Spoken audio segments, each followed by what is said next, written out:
జ్యోతిష శాస్త్రం ప్రకారం 27 నక్షత్రాలు ఉంటాయన్నమాట. అవి అశ్విని, భరణి, కృత్తిక, రోహిణి, మృగశిర, ఆరుద్ర లేక ఆర్ద్ర, పునర్వసు, పుష్యమి, ఆశ్లేష, మఖ, పూర్వ ఫల్గుణి లేక పుబ్బ, ఉత్తర, హస్త, చిత్త, స్వాతి, విశాఖ, అనురాధ, జ్యేష్ఠ, మూల, పూర్వాషాఢ, ఉత్తరాషాఢ, శ్రవణం, ధనిష్ట, శతభిషం, పూర్వభద్ర, ఉత్తరాభాద్ర, రేవతి. ఇలా 27 నక్షత్రాలు ఉంటాయన్నమాట. మనం పుట్టినరోజున ఏ నక్షత్రం ఉంటే మన నక్షత్రం అదవుతుందన్నమాట.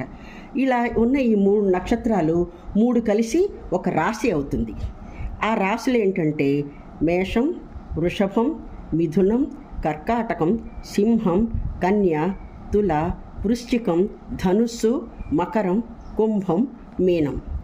అంటే ఎలా అంటే మొదటి 3 ఉన్నాయి కదా, అశ్విని, భరణి, కృత్తిక, ఈ 3 కలిసి మేషరాశి. అలా తర్వాతి 3 ఇంకొక రాశి. అలా మొత్తం మీనం వరకు ఈ నక్షత్రాలన్నీ ఈ రాశుల్లో ఉండి ఎవరి నక్షత్రం ఏ రాశిలో ఉంటే ఆ రాశి ప్రకారంగా మన జాతక చక్రాన్ని జ్యోతిష్యులు చెప్తూ ఉంటారన్నమాట.